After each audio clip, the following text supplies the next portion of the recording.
आज हम आपको बहुत खुशी के साथ बता रहे हैं, आज हमारे साथ आरके नेत्रालय के चीफ डायरेक्टर डॉक्टर ओझा सर हमारे साथ बैठे हुए हैं। आज हम इनसे बात करेंगे मोतियाबिंद के बारे में। तो आइए सर से बात करते हैं। नमस्ते सर। नमस्ते। सर, मेरा नाम मंगीता कुमारी है। आपसे सर कुछ सवाल करेंगे आज मोतियाबिंद के बारे में। सर, आप हमें ये बताइए मोतियाबिंद क्या है और इसको हम कैसे पहचानेंगे और ये कितने टाइप के होते हैं और इसको कैसे हम पहचान करके जैसे आइडेंटिफाई करेंगे? आम आदमी की बात करें तो मोतियाबिंद के बारे में बहुत लोग सुने हुए हैं। अगर हम लोगों से बात करें तो ज्यादातर लोग ये बात कहेंगे कि हाँ, मोतियाबिंद के बारे में मैंने नाम सुना है, मोतियाबिंद का, ये बोलेंगे लोग। Yes sir. लेकिन अगर हम उनसे ये पूछेंगे कि भाई मोतियाबिंद कैसे पता लगाओगे कि आप मोतियाबिंद किसी आदमी को है, यस सर। उसके लक्षण क्या हैं, तो शायद ये सारी बातें लोग नहीं बता पाएंगे। Yes sir. तो मैं आज ये बात बताने के लिए यहाँ पर सबके सामने आया हुआ हूँ। और एक तो सबसे पहली जो चीज है मोतियाबिंद के बारे में वो ये है कि ज्यादातर जो मोतियाबिंद होता है वो उम्र के हिसाब से होता है, वो एज के हिसाब से होता यस है, सर। जिसको हम बोलते हैं सिनाइल कैटरेक्ट यस या उम्र के हिसाब से होने वाला मोतियाबिंद। तो 50 साल के बाद की बात करें, 55 साल के बाद की बात करें या 60 साल के बाद की बात करें, तो जो हमारा नेचुरल लेंस होता है, जो हमारी आंख में जो नेचुरल लेंस होता है, वो लेंस धीरे धीरे पुराना होने लगता है। Yes sir. और जब उस लेंस में सफेदी आने लगती है तो हम उसका नाम बोल देते हैं इसको मोतियाबिंद है। और एकदम ये बहुत ही साधारण सी बात है कि एक शीशा जिसके आर पार हम देख रहे थे, वो शीशा अगर थोड़ा उसमें दूध जैसा सफेदी आने लगे तो उस शीशे के आर पार अब दिखना कम हो जाएगा। तो मोतियाबिंद यस सर। जब शुरू होगा 50 साल, 55 साल, 60 साल, 65 साल, 70 साल, अलग अलग आदमी में, अलग अलग लोगों में इसके होने की उम्र अलग अलग हो सकती है। Yes sir. जब ये शुरुआत होता है तो आपको थोड़ा सा रोशनी जो है वो उतनी अच्छी नहीं दिखाई पड़ती है। आपको लगता है ना कि पहले जैसा हमको दिखता था अब उतना अच्छा नहीं दिखता है। फिर आप चश्मे वाले के यहाँ जाते हैं यस सर। तो कई बार क्या होता है कि चश्मा लगा लिए तो वो ठीक हो गया, रोशनी बढ़ गई फिर आपकी।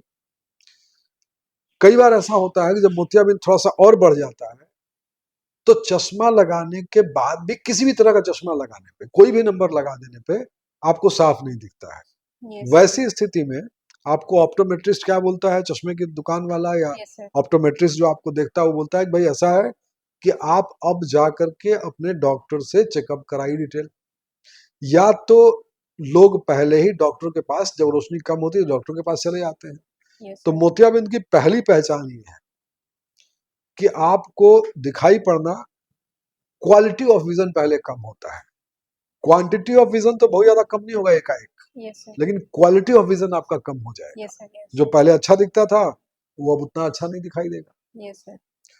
चश्मा लगाएंगे तो चश्मा लगाने के बाद भी आपको लगेगा कि चश्मा लगाने के बाद भी अब वो चीज नहीं दिख रही है बहुत पहले दिखाई, जो पहले Yes, मुझे sir. दिखती थी। तो तब आपके दिमाग में बात आती है कि भाई चश्मे से भी नहीं दिख रहा, ऐसे भी नहीं दिख रहा, तो हुआ क्या मुझे है। तो इसका एक बहुत ही सामान्य और साधारण कारण है उम्र के साथ में कि वो मोतियाबिंद आ गया है। तो अगर हम संक्षेप में बात करें तो मोतियाबिंद का जो पहला लक्षण है वो ये है कि आपको जो देखने की, आपकी जो दृष्टि की क्षमता है, जो क्वालिटी ऑफ विजन है, वो क्वालिटी पहले कम होती है। और जब समय और बीतेगा, अगर मान लीजिए किसी को थोड़ा थोड़ा रोशनी कम हुई, उसने दिखाया डॉक्टर को, डॉक्टर ने कहा भाई मोतियाबिंद की शुरुआत है आपको, ठीक है भाई थोड़ा हम रुक जाते हैं, अभी ऑपरेशन नहीं कराते हैं। Yes sir. तो समय के साथ ये मोतियाबिंद और बढ़ेगा। Yes sir. और जब मोतियाबिंद और बढ़ेगा तो सबसे पहले दूर की रोशनी कम होनी शुरू होती है। Yes sir. जैसे जैसे किसी आदमी की आंख में मोतियाबिंद बढ़ेगा तो पहले उसको दूर का धुंधला दिखाई देना शुरू होगा, पास का फिर भी वो देख लेगा। तो यस कई बार जाके कहते हैं कि डॉक्टर साहब दूर का कम दिख रहा है लेकिन पास का तो हमको बहुत अच्छा दिख रहा है, हम क्यों ऑपरेशन कराएं। यस तो सर। ये मोतियाबिंद का लक्षण है कि जब आंख में मोतियाबिंद आएगा तो दूर की रोशनी पहले कम होगी, यस सर। जब समय और बीतेगा तो पास वाला भी कम होना शुरू होगा, और जब और ज्यादा समय बीतेगा तो दूर का पास का दोनों कम हो जाएगा, और बढ़ते बढ़ते बढ़ते बढ़ते ये एक समय ऐसा आता है कि जब वो बिल्कुल मोतियाबिंद कवर कर लेता है, तो अगर दोनों आंखों में ये है तो इंसान का चलना फिरना मुश्किल हो जाएगा। अगर एक आंख में है तो जो दूसरी आंख से आपको दिख रहा है उस आंख को आप बंद करिए, क्योंकि दोनों आंखों से हमारा विजन होना चाहिए। जो एक नॉर्मल आदमी है यस सर। उसको दोनों आंखों से दिखना चाहिए, एक आंख बंद करने के बाद भी उसको दिखना चाहिए। Yes sir. ऐसा नहीं कि आप दोनों आंख खोलें तभी आपको दिख रहा है। आप एक आंख को बंद करिए फिर भी आपको दिखना चाहिए, आप दूसरी आंख को बंद करें फिर भी आपको दिखना चाहिए। Yes sir. तो अगर ऐसा नहीं है, अगर मान लीजिए एक आंख में मोतियाबिंद आ गया, एक आंख बिल्कुल ठीक है, तो जब आप एक आंख को बंद करेंगे तो जो बिल्कुल ठीक आंख है उससे आपको दिखाई पड़ेगा, और जिस आंख में मोतियाबिंद है जब दूसरी आंख को बंद करेंगे नॉर्मल आई को, तो यस सर। मोतियाबिंद वाली आंख से आपको कम दिखाई देगा। यस ये मैं इसलिए बता रहा हूँ, कई बार क्या होता है कि लोगों की आंख में मोतियाबिंद एक आंख में आ जाता है, यस सर। दूसरी आंख से उनको दिखता रहता है, उनको यस पता सर। ही नहीं चलता है, यस सर। हाँ, वो पहचान नहीं पाते वो हैं। पहचान नहीं पाते हैं, यस सर। वो पहचान नहीं पाते हैं कि हमको दूसरी आंख में हमारे कोई गड़बड़ी है, यस क्योंकि सर। एक आंख से तो दिख ही रहा उनको पूरा पूरा। यस सर, तो बिल्कुल ये सर। एक बहुत बड़ा एक धोखा हो जाता है, और कई बार क्या होता है कि वो दूसरी आंख का मोतियाबिंद बढ़ते बढ़ते बढ़ते बढ़ते एकदम बढ़ जाता है, जिसको हम बोलते हैं बिल्कुल पक जाता है, और तब उसको समझ में आता है उस आदमी को कि भाई ये क्या हो गया हमको। Yes sir. तो उसके लिए अगर आप सजग हैं, सचेत हैं, तो अगर आपको कुछ नहीं करना है, अपने घर में बैठ करके एक दीवार के पास बैठ जाइए, दूसरी दीवार पे एक कैलेंडर लगा हुआ है उसको देखिए, एक आंख को बंद करिए, बाई आंख को ऐसे बंद करिए यस सर। पूरा पूरा, और दाहिनी आंख से पूरा पूरा देखिए। Yes sir. अगर आपको इससे साफ दिख रहा है तो बहुत अच्छी बात है, कम दिखता है तो आपको डॉक्टर के पास जाके अपना चेकअप कराना है, फिर आप इस आंख को बंद करेंगे यस सर। और फिर दोबारा आप देखेंगे एक बार के सामने हमको कैसा दिख रहा है, कैलेंडर हमें कैसा दिख रहा है। अगर दोनों आंखों से बहुत अच्छा दिख रहा है तो कोई ऐसी बात नहीं है, 99% आपकी आंख ठीक है। Yes sir. अगर इन दोनों में से किसी एक आंख से भी रोशनी कम है तो आपको अपने डॉक्टर के पास, अपने ऑप्टिशियन के पास, अपने ऑप्टोमेट्रिस्ट के पास जाना चाहिए, चेकअप कराना चाहिए, और चश्मे के साथ अगर रोशनी पूरी आ जाती है तो हम ये मान के चलते हैं कि समस्या केवल चश्मे तक ही सीमित है। Yes sir. अगर चश्मा लगाने के बाद भी साफ नहीं होता है तो निश्चित रूप से आपको अपनी जांच कराने की जरूरत है। एक बात और बता दें यहाँ पर कि अगर चश्मे से पूरा दिख रहा है तो इसका मतलब ये नहीं है कि आप डॉक्टर से चेकअप अपनी आंख को ना कराएं, क्योंकि यस बहुत सारी ऐसी बीमारियां हैं जिनमें कि आपको चश्मे से पूरा दिखता है सामने का, लेकिन उसके बावजूद भी आपकी आंख के अंदर खराबी होती है, जो एक नेत्र चिकित्सक देख करके ही बता सकता है। उदाहरण के लिए समलबाई, ग्लूकोमा, काला मोतिया, यस सर। तीनों एक ही बीमारी के नाम है।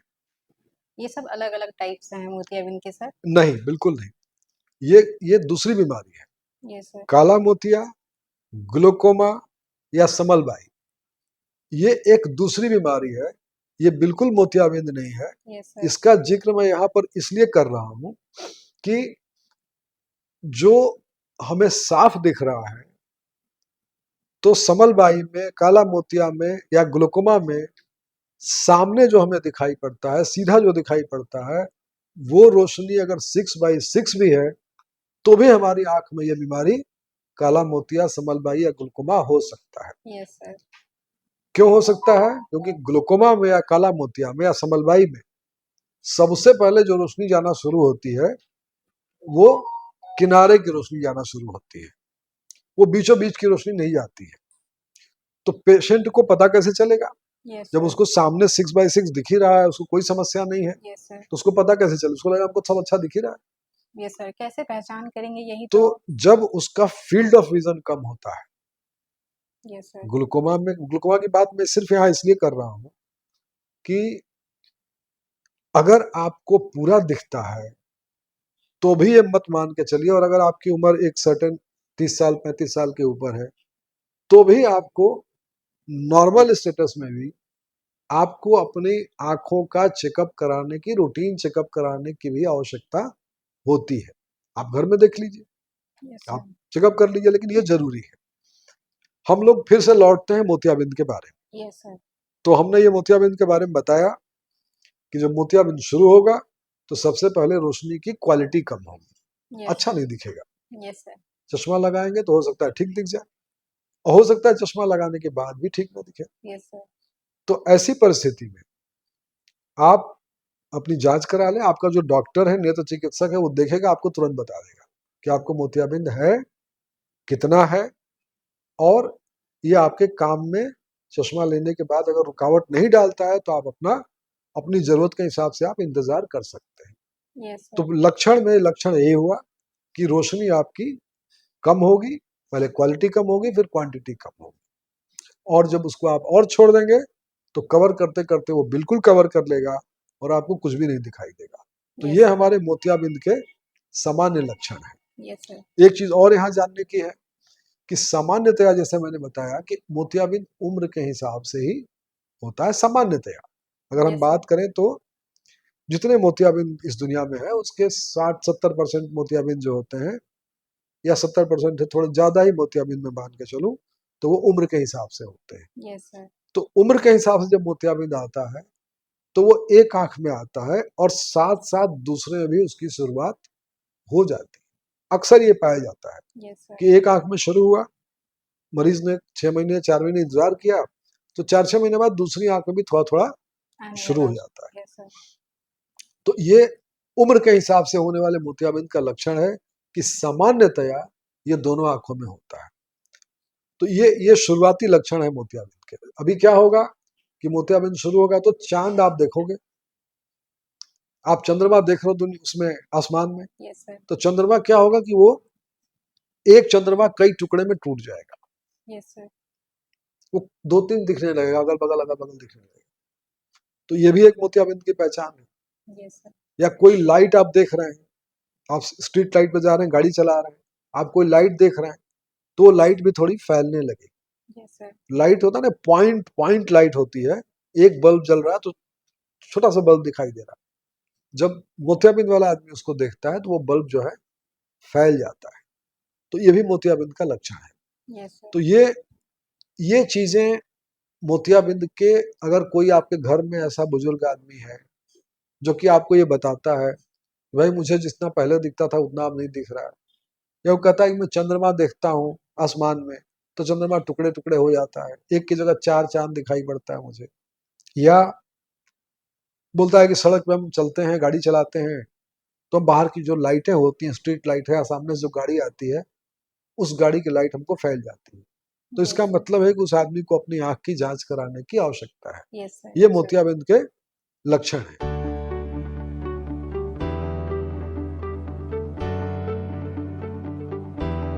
अमर सिंह, आर के नेत्रालय में ऑप्टोमेट्रिस्ट पद पे अभी कार्यरत हूँ। सर से क्वेश्चन था, बहुत से मरीज ऐसे आते हैं हमारे यहाँ जिनका क्वेश्चन सवाल रहता है कि मोतियाबिंद का ऑपरेशन कब करवाना चाहिए, मोतियाबिंद ऑपरेशन करवाने का सही समय कब है। तो उसके बारे में सर से हम कुछ राय लेंगे। आइए सर से बात करते हैं। मोतियाबिंद के ऑपरेशन के बारे में अगर हम बात करें जी तो बिल्कुल सही बात है कि लोग इस बारे में सवाल करते हैं जी कि मोतियाबिंद हमारी आंख में है तो डॉक्टर साहब हम ऑपरेशन अभी क्यों कराएं, हम थोड़ा और पकने दें इसको, और बढ़ने दें इसको, हम तब ऑपरेशन कराएं।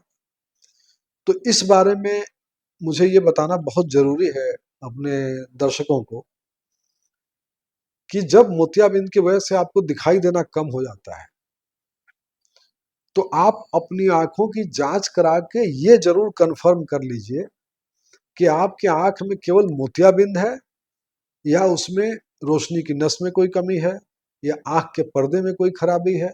अगर आपको डायबिटीज है तो डायबिटीज का असर तो नहीं बिल्कुल। आपके पर्दे में, या ब्लड प्रेशर, अगर आपको बहुत दिनों से ब्लड प्रेशर है तो ब्लड प्रेशर का असर तो नहीं पर्दे में, या एज रिलेटेड मैकुलर डिजनरेशन होता है आंख बिल्कुल। के रेटिना में, मैकुला में। बिल्कुल। तो जब किसी मरीज को मोतियाबिंद बताया गया और डॉक्टर ने जांच करके ये बोला कि भाई ठीक है, आपकी आंख में केवल मोतियाबिंद है, आपको जी। और कुछ नहीं है। तो मरीज ने कहा कि ठीक है डॉक्टर साहब, अभी तो मुझे दिखाई पड़ रहा है, जी। तो मैं अपना ऑपरेशन जो है कुछ दिन के बाद बात कराता हूँ। कराते हैं। बिल्कुल। तो उसमें कोई हर्ज नहीं है, कोई परेशानी नहीं है। लेकिन एक चीज को ध्यान रखना बहुत जरूरी यहाँ पर है कि जब मरीज को ये पता हो जाता है कि हमको मोतियाबिंद है, उसको ये भी पता चल जाता है कि मुझे कम दिखाई देगा, जी। उसको 6/6 विजन अब नहीं। नहीं है, उसका क्वालिटी ऑफ विजन नो। कम हो गया, बिल्कुल। ये उसको पता है। तो अब यहाँ पे प्रश्न ये उठता है कि अगर उस आदमी की या उस महिला की आंख में या उस बच्चे की आंख में जिसको भी मोतियाबिंद हुआ है, जी। उसकी आंख में अगर उसके पर्दे में अचानक ब्लीडिंग हो जाती है बिल्कुल। या उसकी रोशनी की नस में समलबाई की शुरुआत हो जाती है, जी। तो दुर्भाग्य से ये दोनों चीजें भी रोशनी कम करती हैं। बिल्कुल। मोतियाबिंद भी रोशनी कम करता है। तो अब इस मरीज को ये कैसे पता चलेगा कि मेरा मोतियाबिंद बढ़ गया है जी। या मेरी आंख में कुछ और हो गया है? बिल्कुल।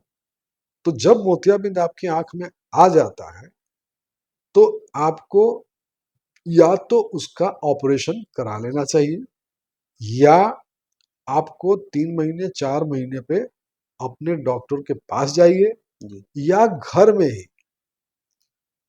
ही एक एक दीवार पे बैठ करके दूसरी दीवार पे कोई कैलेंडर लगा हो, उससे एक आंख बंद करके जो मोतियाबिंद वाली आंख है जी। उस आंख की रोशनी की जांच करें। कैलेंडर देखें, कैलेंडर में जो लिखा हुआ है उसको पढ़ के देख लें। इसके बाद 1 महीने बाद फिर उसी दीवार में बैठ जाए, बिल्कुल। फिर पढ़ के देख लें। फिर फर्क समझ एक में महीने, आता है। हाँ 1 महीने बाद फिर पढ़ के देख लें, 1-2 महीने बाद फिर पढ़ के देख लें। अगर रोशनी कम होती है जी। तो फिर आपको अपने डॉक्टर के पास जाने की आवश्यकता है। आवश्यकता इसलिए है कि मोतियाबिंद ही बढ़ा है जी। या आपकी आंख में कुछ और परेशानी है। और कभी अगर ऐसा हो कि मोतियाबिंद के बारे में आपको बताया गया जी। कि आपकी आंखें मोतियाबिंद शुरू हो गया जी। है, आपको 30% मोतियाबिंद है, आपको 2 लाइन कम दिख रही है, बाकी की 5 लाइनें आपको दिखाई दे रही है, बिल्कुल। 4 लाइनें बाकी की आपको दिखाई दे रही है, नीचे की 2 लाइनें नहीं दिखाई दे रही चार्ट में। और 1 महीने के बाद ऐसा होता है कि आपको लगता है कि अब तो 1 लाइन भी नहीं दिखाई दे। सही। तो यहां पर यह जानना बहुत जरूरी है कि मोतियाबिंद कभी भी अचानक नहीं बढ़ता है। जी। जो हम बात कर रहे हैं ना मोतियाबिंद का ऑपरेशन कब जी। कराएं, बिल्कुल। तो ये मरीजों के लिए, आप लोगों के लिए जानना जरूरी है कि ऐसा कोई मोतियाबिंद नहीं होता है जो आज आपको ठीक दिखाई दे रहा है, आज आपका रोशनी 80% है और कल आपकी रोशनी 5% हो जाए। बिल्कुल। तो ऐसा कोई मोतियाबिंद नहीं होता है। अगर अचानक रोशनी कम हुई है तो इसका मतलब है कि आंख के पर्दे में जी। या तो वो कोई ब्लीडिंग हो गई है या पर्दा खिसक गया है आपका, कोई इस तरह कोई चीज हुई होगी जिससे कि बिल्कुल। अचानक रोशनी कम होती है। तो अचानक के बारे में बिल्कुल ध्यान रखना है कि मोतियाबिंद अगर डॉक्टर ने बताया है जी। तो ये धीरे धीरे ही रोशनी कम होना चाहिए। और हर महीने पर, जैसे मैंने कहा कि आपको मोतियाबिंद पता चल गया तो अपने घर में टेस्ट कर लीजिए आप। बिल्कुल। अगर कभी ऐसा दुर्भाग्य से होता है कि अचानक रोशनी कम होती तो आपको तुरंत अपने डॉक्टर के पास जाना मिलना है। चाहिए। अगर रोशनी धीरे धीरे कम हो रही है तो आप 3 महीने पे चले जाइए, 3 महीने बाद जाके दिखाइए कि डॉक्टर साहब मेरा मोतियाबिंद की क्या पोजीशन है। आप 6 महीने बाद दिखा लीजिए। लेकिन इस बात को आपको ये भी जानना बहुत जरूरी है कि मोतियाबिंद के पके होने से जी। उसका ऑपरेशन के बाद रोशनी बहुत अच्छी आएगी, तो ऐसा कोई मतलब नहीं है। बिल्कुल। ये बिल्कुल ही भ्रम है कि मोतियाबिंद पक जाएगा तब हम ऑपरेशन कराएंगे तो हमारी रोशनी अच्छी आएगी। यहाँ ये बता देना मैं और जरूरी समझता हूँ कि आजकल की जो मोतियाबिंद ऑपरेशन की जो सबसे अच्छी तकनीक है फेको जी। इमल्सिफिकेशन। बिल्कुल। हम लोग फेको से ऑपरेशन करते हैं मोतियाबिंद का, मरीज फेको से ऑपरेशन कराता है, 3rd जनरेशन फेको मशीन से ऑपरेशन कराता है। जो एडवांस मशीनें हैं। जी तो फेको मशीन से ऑपरेशन करने के लिए मोतियाबिंद का थोड़ा सा कच्चा होना बहुत जरूरी है। जरूरी है। अगर मोतियाबिंद ज्यादा पक जाता है तो मोतियाबिंद की जो हमारे आंख के स्ट्रक्चर के साथ जो जन्यूल मोतियाबिंद को जोड़ते हैं, जी जिससे कि मोतियाबिंद एक जगह पे स्टेबल होता है, वो जन्यूल्स कमजोर हो जाते हैं मोतियाबिंद पकने के हिसाब से। बिल्कुल। और उसकी वजह से क्या होता है कि ऑपरेशन के समय में जिस बैग में हमको लेंस डालना है, जी और मोतियाबिंद निकालने के बाद हम आंख में एक लेंस डालते हैं, तो जो लेंस हम बैग में डालते हैं वो बैग ही अनस्टेबल हो जाता जी है। और बैग जब अनस्टेबल हो जाता है तो ऑपरेशन के बाद वो लेंस जो है, इस बात की संभावना होती है कि वो लेंस अपनी जगह से हिल भी सकता है। बिल्कुल। तो फेको इमल्सिफिकेशन कराने के लिए मोतियाबिंद का थोड़ा कम पका रहना जरूरी है, उससे डॉक्टर को ऑपरेशन करने में आसानी होती है। उसमें रोशनी भी अच्छी आने के चांस रहते हैं अगर। रोशनी तो दोनों में अच्छी आएगी, चाहे मोतियाबिंद बहुत कम हो, चाहे मोतियाबिंद मीडियम हो, और चाहे मोतियाबिंद पका हो। जी लेकिन पके मोतियाबिंद में सर्जन को ऑपरेशन करने में परेशानी होती बिल्कुल। है, क्योंकि उसमें जो हम प्रक्रिया है हमारे ऑपरेशन की, जी उस प्रक्रिया में जो चीजें हम स्टेप लेते हैं, उन स्टेप में हमको मुश्किल होती है। बिल्कुल। और जैसा मैंने बताया कि जो बैग होता है, जिस बैग के अंदर हम लेंस को डालते हैं, जी वो बैग थोड़ा कमजोर होता है, थोड़ा अनस्टेबल होता है। तो इस बात की संभावना होती है कि लेंस अपनी जगह से हिल भी मिल सकता सकता है। है ये पके बिल्कुल। मोतियाबिंद के लिए एक और समस्या है। पके मोतियाबिंद के साथ जब मोतियाबिंद पक जाता है तो आपके डॉक्टर को आपके आंख की रेटिना दिखाई नहीं पड़ती है। बिल्कुल। तो आप पूछते हैं मना डॉक्टर से कि डॉक्टर साहब ऑपरेशन के बाद रोशनी कैसी आएगी, जी बिल्कुल। तो डॉक्टर साहब बोलते हैं कि देखो यार, मोतियाबिंद तो निकाल देंगे, आपसे हमने पूछा है कि आप लाइट किधर से आ रही है, वो आपने सही सही बताया है जी कि राइट से लाइट आ रही है, अब लेफ्ट से लाइट आ रही है, ऊपर से लाइट आ रही है, नीचे से आ रही है, ये आपने सही बताया। कलर मैंने पूछा आपसे लाइट का, जी कलर भी आपने बता दिया कि ये पीली लाइट है, ये हरी लाइट है। तो मुझे देखने से लगता है कि आपकी रोशनी अच्छी आएगी, लेकिन मुझे आपका पर्दा दिख नहीं रहा, बिल्कुल। और पर्दे में अगर कोई छोटी मोटी खराबी होगी, जैसे मैकुलर होल होगा, जी या आपके रोशनी की जो सबसे ज्यादा हमारे रेटिना में जो रोशनी का पॉइंट होता है फोविया, बिल्कुल। उसमें age related macular degeneration Generations। होगा, या आपकी रोशनी की नस 10-20% कमजोर होगी। तो ये चीजें पके हुए मोतियाबिंद वाले मरीज को आंख में किसी भी डॉक्टर को पता नहीं चल पाता, जी जिसकी वजह से जो नेत्र चिकित्सक है, वो जो आपको कॉन्फिडेंस के साथ जो कहता है कि ऑपरेशन के बाद आपकी रोशनी, मेरी पूरी उम्मीद है, मुझे लगता है कि आपको रोशनी पूरी आ जाएगी, तो ये जो जवाब देना होगा, वो पके मोतियाबिंद वाले मरीज को ये जवाब नहीं आई सर्जन के लिए बहुत मुश्किल मुश्किल होता है। होता जब मोतियाबिंद थोड़ा कच्चा रहता है, हमको उसके आर पार दिखता है। जी रहता है, तो हमको उसका रेटिना दिखाई पड़ता है, हमको उसकी आंख की नस दिखाई पड़ती है। हम जब डायलेट करते हैं, डायलेट करके हम देखते हैं, तो हम खुद ही देख लेते हैं। और जो हमारी मशीनें हैं, जी वो ओसीटी है, फंडस कैमरा है, वो भी उसको कैप्चर कर लेता है रेटिना को। तो जब मोतियाबिंद थोड़ा कच्चा है, उसमें से मरीज को भी कुछ दिख रहा है, उस समय हम ऑपरेशन के रिजल्ट के बारे में बेहतर तरीके से बता सकते हैं। ये मरीज के लिए एक बहुत ही फायदे की बात होती है। मरीज हर आदमी जानना चाहता है मेरा ऑपरेशन के बाद दिखे जी कैसा। बिल्कुल।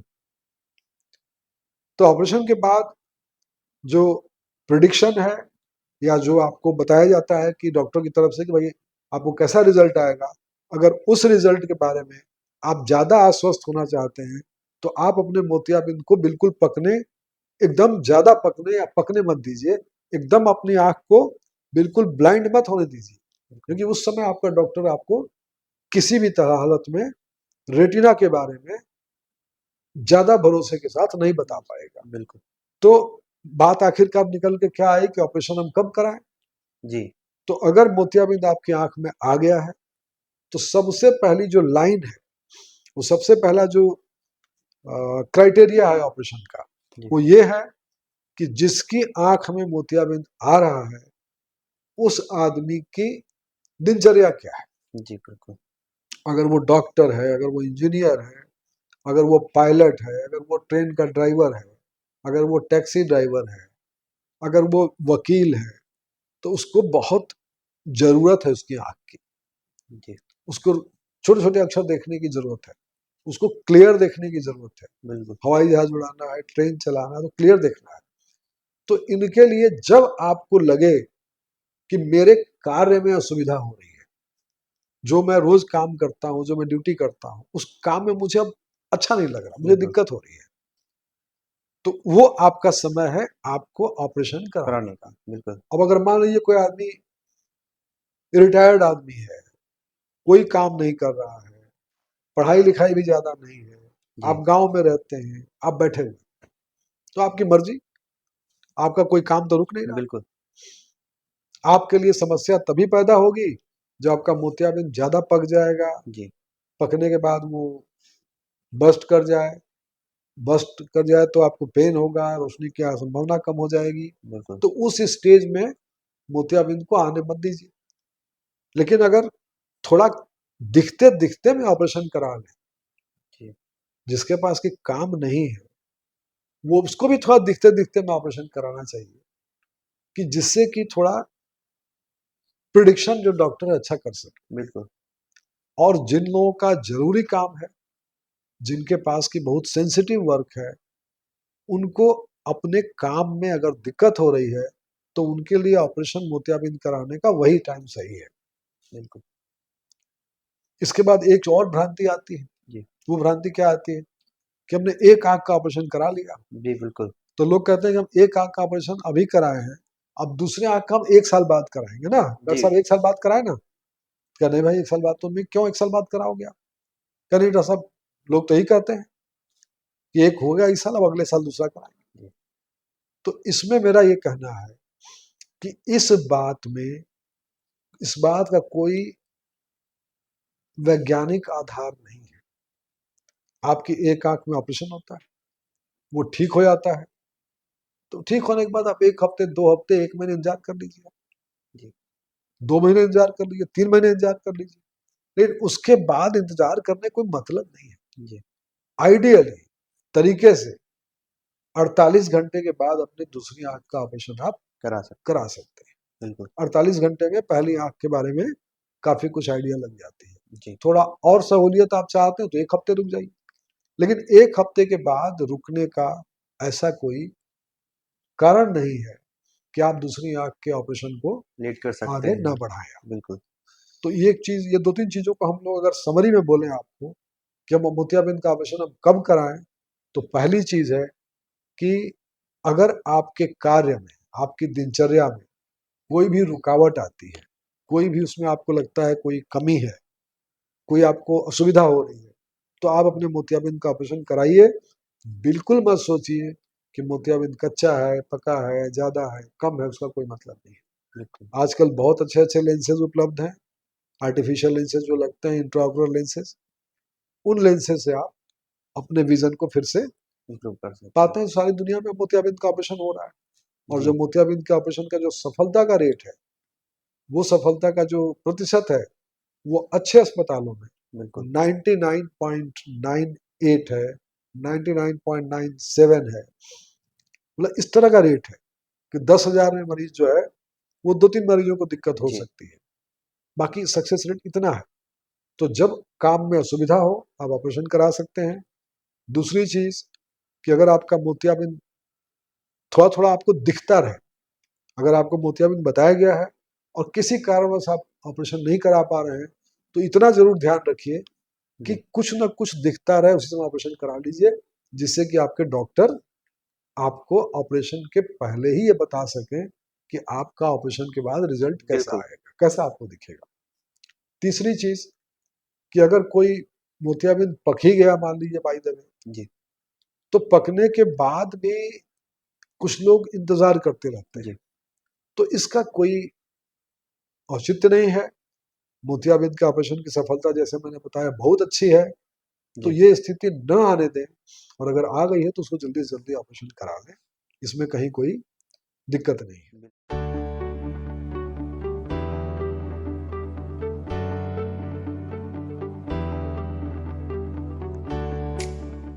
मोतियाबिंद का ऑपरेशन सफल हो उसके लिए क्या उपाय करना चाहिए? बिल्कुल सही बात है कि कोई भी आदमी जिसको मोतियाबिंद होता है उसको थोड़ा सा एंजाइटी या थोड़ा सा उसको फ्रस्ट्रेशन कहें, या थोड़ा सा उसको अजीब सा जरूर लगता है कि मुझे इतना अच्छा दिख रहा था, सब कुछ अच्छा दिखता था, Yes. अब मुझे कम दिखने लगा। जी तो वो इंसान थोड़ा सा अपने आप में थोड़ा सा परेशान होता है कि अब क्या करे। उसको डॉक्टर बोलता है कि चश्मा लगाए हो फिर भी नहीं दिख रहा है, वो सबसे पहले चश्मे के लिए आता है। जी और जब चश्मे से भी नहीं दिखता है और डॉक्टर ये द्वारा ये कहा जाता है कि आपकी आंख में मोतियाबिंद है और आपको ऑपरेशन कराना पड़ेगा, तो उसको थोड़ा सा जी एक बार थोड़ी सी घबराहट होती है कि भाई अब अपने आंख का ऑपरेशन होगा तो भाई पता नहीं कैसा रहेगा, जी क्या रिजल्ट आएगा। जी तो मोतियाबिंद के ऑपरेशन को कैसे किया जाए कि उसकी सफलता थोड़ी जितनी ज्यादा हो सके, मतलब हम तो ये चाहेंगे जी नेत्र चिकित्सक होने के नाते कि जितने मरीज हमारे पास आते हैं उसमें सबका ऑपरेशन सफल हो। तो उसके लिए हम कुछ उपाय करते हैं। वो उपाय ये है कि ऑपरेशन के पहले मरीज की आंख की पूरी जांच की जाए। मोतियाबिंद तो दिखाई पड़ गया जी कि मोतियाबिंद है, लेकिन उसके साथ में ये भी देखना जरूरी है कि मरीज की रोशनी की नस कैसी है, जिसको हम बोलते हैं ऑप्टिक नर्व, वो कैसी है, या मरीज का रेटिना कैसा है, जी आंख का पर्दा कैसा है। आंख के पर्दे में जो सबसे ज्यादा तेज रोशनी वाली जगह होती है इसको बोलते हैं फोविया या मैकुला, वो मैकुला कैसा है। जी मरीज का जो मोतियाबिंद है वो कहीं टूटा उटा तो नहीं है, चारों तरफ से अपनी जगह पे जुड़ा है कि नहीं। मरीज को अगर शुगर है, ब्लड प्रेशर है,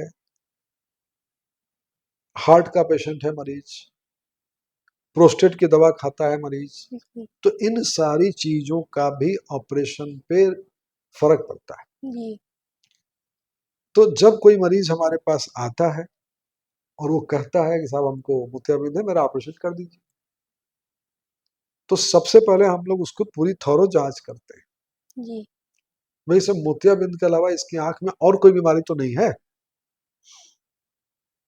अगर और कोई बीमारी होगी तो पहले ही हम देख लेंगे, पहले ही उस मरीज को बता देंगे कि भाई देखो तुम्हारी आंख में शुगर की वजह से ब्लीडिंग हो गई है, या तुम्हारी आंख में जी रोशनी की जो नस है जी वो तुम्हारी कमजोर है, उसमें ग्लूकोमा या समलबाई की वजह से नस तुम्हारी सूख रही है जी और तुमको रोशनी पूरी नहीं आएगी। आप पहले ग्लूकोमा का अपना इलाज कराओ, और जरूरत पड़ेगी तो हो सकता है कि ग्लूकोमा का भी आपको ऑपरेशन कराना जी पड़े। तो सबसे पहली चीज है मोतियाबिंद के ऑपरेशन में सफल होने के लिए कि ऑपरेशन से पहले मोतियाबिंद के मरीज की कंप्लीट चेकअप किया जाए,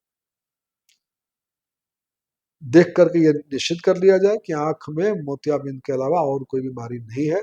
तो संभावना बनती है कि भाई लाइट बहुत आएगी, अच्छी आएगी।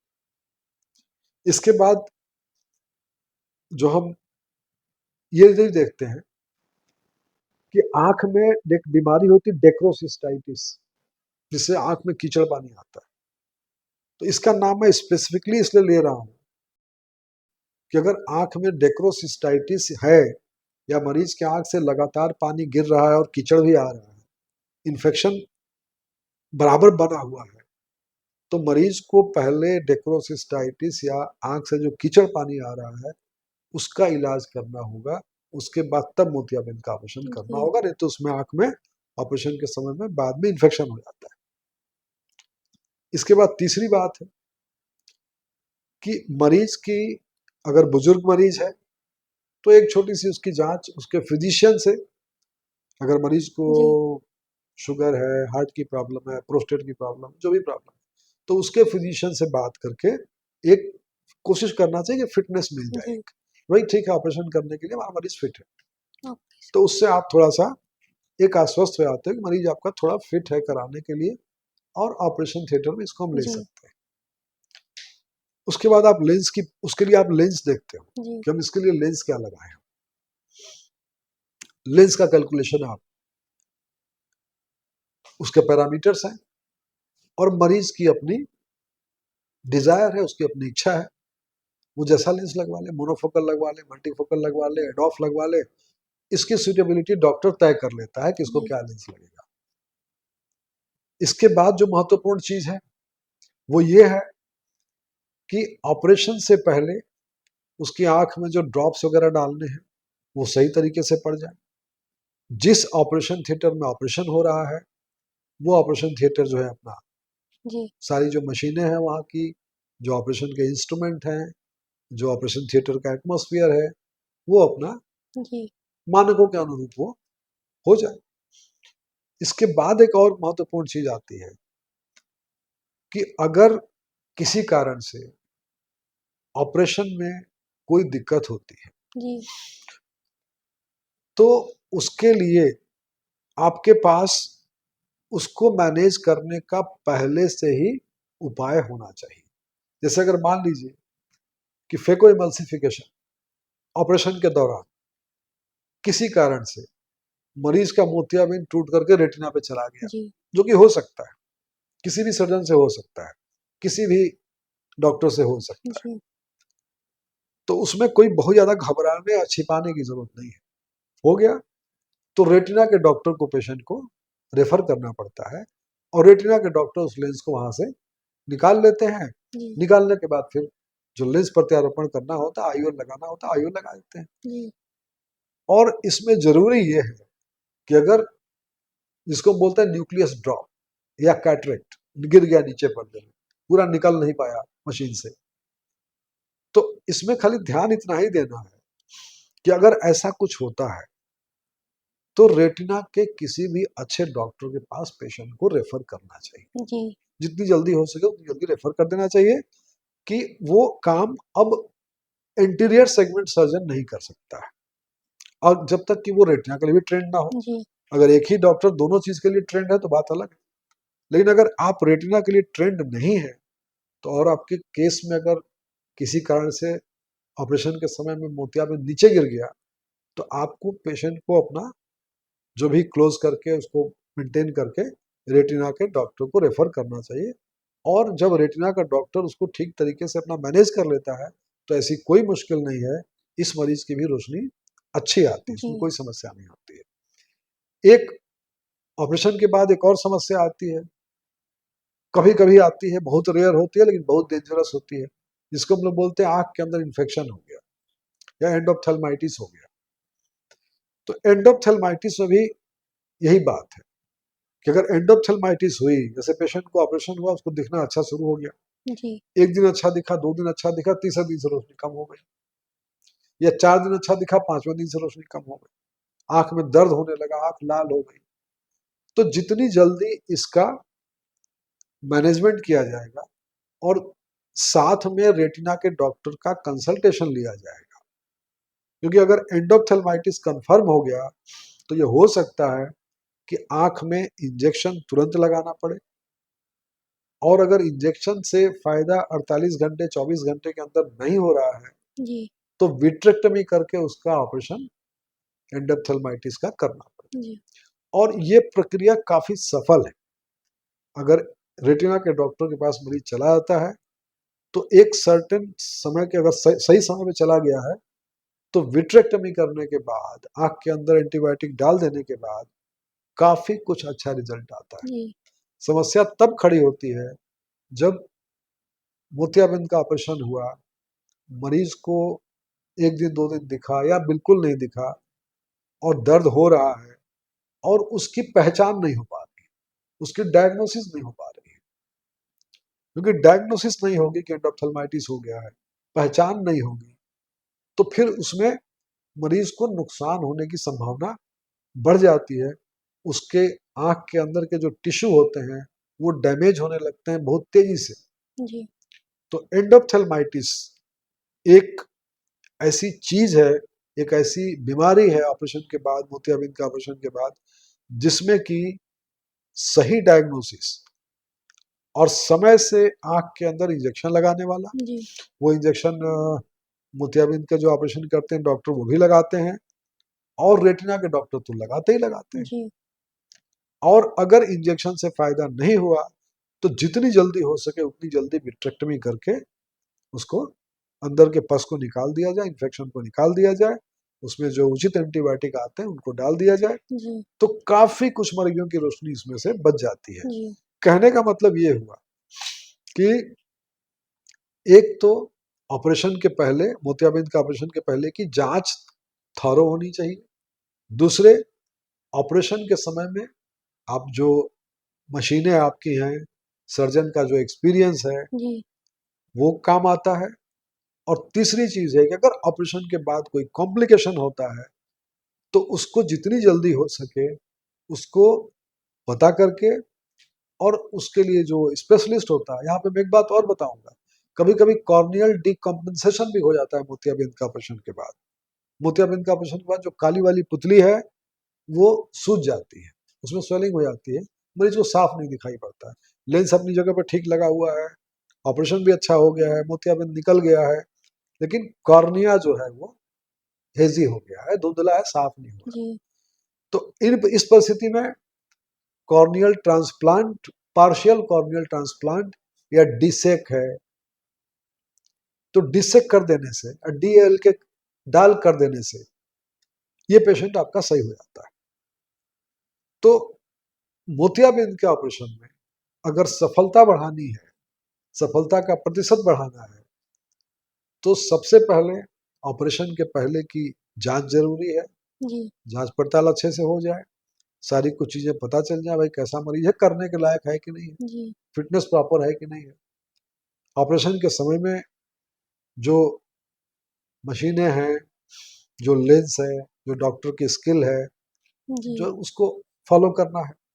और अगर दुर्भाग्य से ऑपरेशन के बाद कोई कॉम्प्लिकेशन होता है या ऑपरेशन के टाइम में कोई कॉम्प्लिकेशन होता है, तो उसको सही तरीके से पहचान करके जितनी जल्दी हो सके वो स्पेशलिस्ट उस आंख के अंदर ही, जो रेटिना का डॉक्टर हो, कॉर्निया का डॉक्टर हो, जितनी जल्दी उसके पास भेज दिया जाए, मरीज का उतना ज्यादा भला जी उससे हो जी जाता है।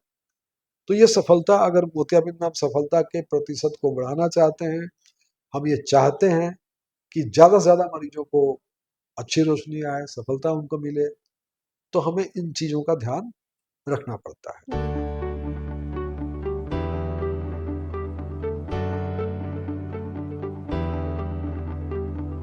सर मेरा सवाल ये है कि मल्टीफोकल लेंस और एडाप्ट लेंस में मतलब दोनों क्या है, दोनों में अंतर क्या है?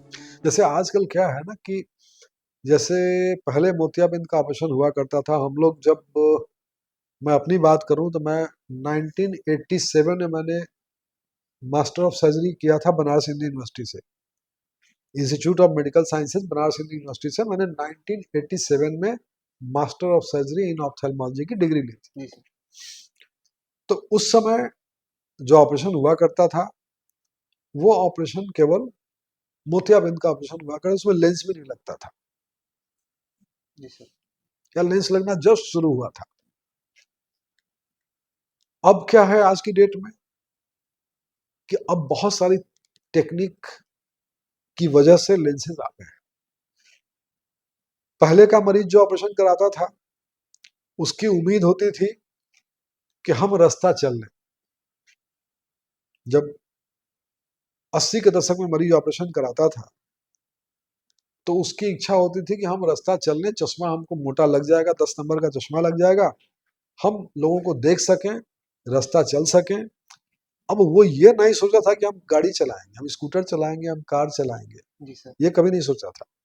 या हम नौकरी करेंगे, या हम साइकिल चलाएंगे, उस चीज के बारे में वो नहीं सर। नहीं सोचा था। समय बदल गया, समय बदल गया तो लोगों की आकांक्षाएं भी बढ़ गई जी सर। और लोगों ने डिमांड किया कि ऑपरेशन के बाद हम मोटा चश्मा हम नहीं लगाना चाहते हैं।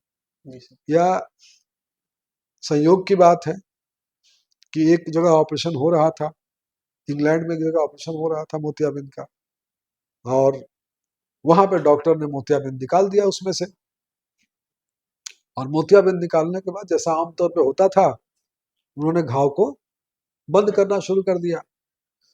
तो उनका एक बहुत ही नालायक स्टूडेंट था जो बहुत कम अटेंड करता था ओटी, तो उसने उनसे ऐसे ही पूछा, बोला सर ये आप मोतियाबिंद तो इसमें से निकाल दिए, लेकिन आपने इसमें लेंस तो डाला ही नहीं, जी आप भूल गए।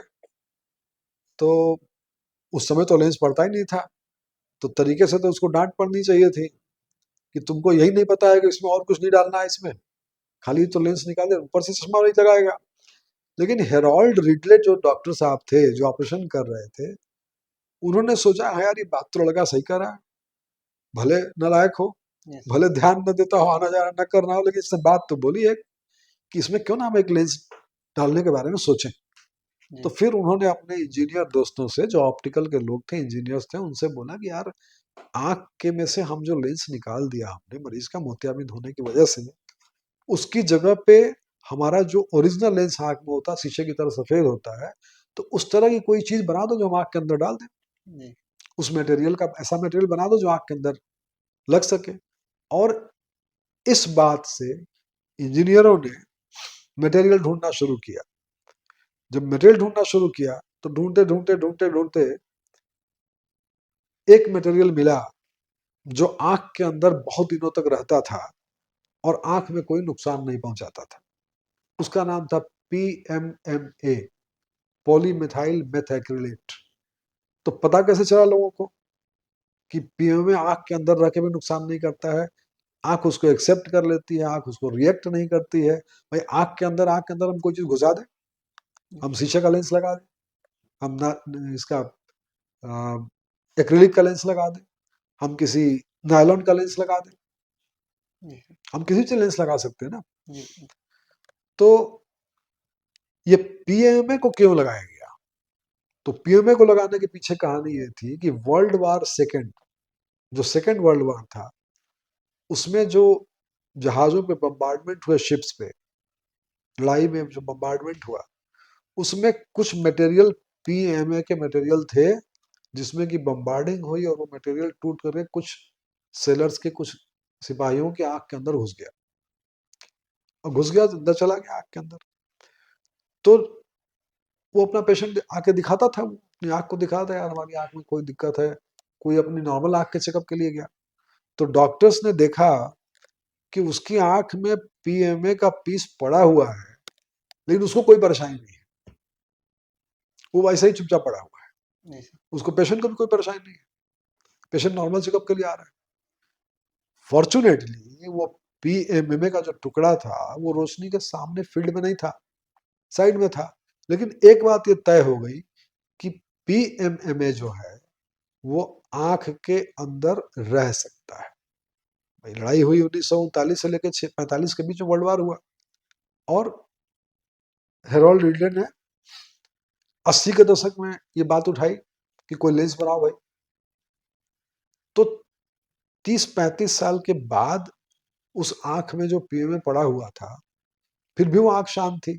जी तो ये हुआ कि भाई इस मटेरियल का लेंस बनाया जाए। उसके बाद लेंस की डिजाइनिंग हुई, लेंस के मटेरियल बने, और तरह तरह के लेंसेज पे डिजाइन बनते गए, और लोगों ने, आई सर्जन ने लेंस को इम्प्लांट करना आंख में शुरू किया। और एकदम ये बहुत ही मार्के की बात है, ये जानना सबके लिए बहुत जरूरी है, आप सभी लोगों के लिए, कि साइंस की प्रगति कैसे होती है। जो लेंस डॉक्टर हेरोल्ड रिडले ने अपने मरीज की आंखों में लगाया, उससे मरीज को दिखना शुरू हुआ, लेकिन कुछ कुछ परेशानियां कुछ समय के बाद उसको आई, और बहुत सारे लेंसेज को निकालना पड़ा उसमें से। लेकिन उन्हीं लेंसेज के आगे आगे चलने में जो जो परेशानियां आई, और उनको जैसे जैसे इंजीनियर्स ने उसको परिष्कृत किया, उन्होंने नया नया मॉडल, जो परेशानी आ रही थी उस मॉडल को चेंज करके नया मॉडल दिया। लेंस पहले जहां लगता था उस जगह को आंख के अंदर चेंज किया गया, और समय के साथ होते होते होते होते वो आज का समय आ गया कि मरीज अपना मोतियाबिंद का ऑपरेशन करके ट्रेन भी चला सकता है, हवाई जहाज भी चला सकता है, जी सर। अपनी कार तो चला ही सकता है। जी। तो ये साइंस ऐसे डेवलप करता है। ये भी यहाँ पे जानना जरूरी है कि किसी भी क्षेत्र में, आज हम बात करते हैं मल्टीफोकल लेंसेज की, एडॉफ लेंसेज की, तो मल्टीफोकल और एडॉफ लेंसेज के पीछे वो हेरोल्ड रिडले की वो सोच है कि भाई, या उनके स्टूडेंट की वो सोच है, उनके स्टूडेंट ने ये कहा था कि ये लेंस निकल गया मोतियाबिंद जो खराब था, इसकी जगह रिप्लेस नहीं किया गया। तो वो सोच थी, और उसके बाद ये खोज, और वो खोज लोगों की डिमांड के हिसाब से, जी सर। मरीजों की डिमांड, मरीज बोलता है हमको चश्मा नहीं लगाना, तो जब लेंस आंख के अंदर पड़ना शुरू हुआ तो चश्मा जो मोटा वाला लगता था ऑपरेशन के बाद, वो चश्मा हट गया। जो 20 नंबर का लेंस निकाला आंख के अंदर से, 20 नंबर का लेंस आंख के अंदर डाल दिया, बाहर चश्मे की जरूरत जो पड़ेगी वो केवल पढ़ने के लिए पड़ेगी। जी। फिर लोगों ने कहा कि यार पढ़ने का भी चश्मा नहीं लगाएंगे। कुछ लोगों ने कहा कि हमको पढ़ने का भी नहीं चाहिए, हम पढ़ेंगे भी बिना चश्मे के। डॉक्टर साहब कुछ उपाय करो इसका। तो फिर इंजीनियर्स को बोला गया, डॉक्टरों ने बोला यार कुछ रास्ता निकालो, ये तो बोल रहा है कि हम पढ़ने का भी नहीं चश्मा लगाएंगे। तो फिर वो मल्टीफोकल लेंस जो है, ऑप्टिक्स में एक प्रिंसिपल है डिफ्रैक्शन, एक होता है रिफ्रैक्शन और एक होता है डिफ्रैक्शन। तो सबसे पहले रिफ्रैक्शन के मल्टीफोकल लेंस से शुरू हुए, एक ही लेंस में जोन बनाया गया, एक जोन दूर का, एक जोन नजदीक का, एक जोन दूर का, एक जोन नजदीक का, राउंड में बनाया गया, और वो रिफ्रैक्टिव मल्टीफोकल लेंस बनाया गया। लोगों ने लगाया, दिखना शुरू हुआ दूर का नगीज का, लेकिन कुछ समस्याएं उसमें, ग्लेयर बहुत था, लाइट, सड़क की लाइट बहुत चमकती थी, फट जाती थी, गाड़ी चलाने में बहुत परेशानी होती थी। तो फिर उसको डिजाइन को चेंज करके डिफ्रैक्टिव किया गया। जी। जब डिफ्रैक्टिव किया गया तो काफी कुछ समस्या हल हो गई, लेकिन चूंकि एक ही प्लेटफॉर्म पे, प्लेटफॉर्म का मतलब है जो लेंस हमारा है, लेंस का जो ऑप्टिक्स है, इसी प्लेटफॉर्म पे जब हम रिंग डालते हैं डिफ्रैक्टिव वाली, तो निश्चित रूप से वो संभव नहीं है, चाहे हम कितनी भी छोटी रिंग डाल दें, लेकिन वो थोड़ा बहुत तो फैलेगा ही फैलेगा। तो दिखने लगा, दूर का भी दिखने लगा, पास का भी दिखने लगा, चश्मा उतर गया, लेकिन जो ग्लेयर की जो प्रॉब्लम थी, हेलोस की जो प्रॉब्लम थी, थोड़ा सा लाइट फैलने की प्रॉब्लम थी, वो बहुत कम हो गई, लेकिन फिर भी रही। तो फिर उसके बाद अभी लेंस जो आया है वो एडॉफ लेंस आया है, एक्सटेंडेड डेप्थ ऑफ फोकस, जिसमें कि वो जो रिंग होती है, वो रिंग एक आध रिंग बस कर दिया, वो एक दो जोन बस आ गए। तो जब रिंग की संख्या बहुत कम हो गई extended depth of focus lens में, तो ग्लेयर, हेलोस, वो भी उसी रेशियो में बहुत कम हो गया। पेशेंट को दूर दिखाई पड़ने लगा, पेशेंट को नजदीक का भी दिखने लगा। लेकिन जो एकदम छोटे अक्षर पढ़ने का प्रश्न है, तो एकदम छोटे अक्षर एडॉफ लेंसेज में कभी कभी अगर एक आंख का मरीज ऑपरेशन कराया है, तो हो सकता है कि उसके बहुत छोटे महीन अक्षर न दिखाई पड़े। लेकिन एडॉफ लेंसेज में, एक्सटेंडेड डेप्थ ऑफ फोकस के लेंसेज में, अगर दोनों आंखें मरीज ऑपरेशन करा लेता है, तो काफी हद तक उसका चश्मा जो है, दूर का पास का दोनों उतर जाता है, उसको ग्लेयर हेलोस भी कम लगती हैं। लेकिन इसके लिए और भी बहुत सारी जांच की जरूरत पड़ती है ऑपरेशन से पहले। टोपोग्राफी करना बहुत जरूरी है, एंगल देखना बहुत जरूरी है, ऑप्टिकल एंगल और विजुअल एंगल, विजुअल एक्सिस, दोनों के बीच का एंगल देखना जरूरी है, आंख की पुतली सेंटर में है कि नहीं। तो कोई भी लेंस जब हम एडॉफ लेंस या मल्टीफोकल लेंस लगाते हैं, तो उसके पहले मरीज के जो आंख है, उसकी ऑप्टिक्स की भी जांच करना बहुत जरूरी है। जी और जब हम उसकी जांच बढ़िया से करते हैं और उसके बाद हम मल्टीफोकल या एडॉफ लेंस लगाते हैं, तो वो जो रिजल्ट आता है वो रिजल्ट काफी अच्छा आता है बनिस्बत इसके कि हम किसी मरीज को लगा दें। जी हम किसी भी मरीज के लिए मल्टीफोकल एडॉफ लेंस नहीं बना हुआ है। ये मल्टीफोकल एडॉफ लेंस उन्हीं लोगों के लिए बना हुआ है जिनकी आंख टोपोग्राफी के बाद, ऑर्ब स्कैन के बाद, सारी जांच करने के बाद, जिनका जिनकी आंख की ऑप्टिक्स मल्टीफोकल या एडॉफ लेंस को सूट करने के लिए सुटेबल है, उसी के लिए ये लेंसेज ज्यादा फायदेमंद होते हैं। जी बिल्कुल। हाउसवाइफ के लिए, महिलाओं के लिए मल्टीफोकल लेंस या ट्राईफोकल लेंस बहुत अच्छा होता है, क्योंकि उनको ज्यादातर महिलाएं ड्राइव नहीं करती हमारे देश में, हिंदुस्तान, इंडिया में, भारत में। भारत की जो गृहिणी है वो बहुत कम गाड़ी चलाती है, हम्म। तो अगर उसको केवल घर में काम करना है, खुद सेल्फ ड्राइव नहीं करना है, तो उसके लिए मल्टीफोकल या ट्राईफोकल लेंसेज जो है वो काफी अच्छे होते हैं। उनके चश्मे से उनको छुटकारा मिल जाता है। जी लेकिन यहाँ पर ध्यान देने की बात है कि जैसा मैंने बताया कि जो भी नई टेक्नोलॉजी है, मोनोफोकल लेंस है, उसके बाद जो मल्टीफोकल, ट्राईफोकल और एडॉफ लेंसेज आ गए हैं, ये जो तीनों लेंसेज हैं, इनकी टेक्नोलॉजी निश्चित रूप से मरीज के ऑपरेशन के पहले आंख की जांच करके और सुटेबिलिटी देखना भी बहुत जरूरी है। जी बिल्कुल। लेकिन निश्चित रूप से जो लोग ऑपरेशन के बाद चश्मा नहीं लगाना चाहते हैं, उनके लिए ये लेंसेज एक बहुत बड़ी मदद करने के लिए आज साबित हो रहे हैं।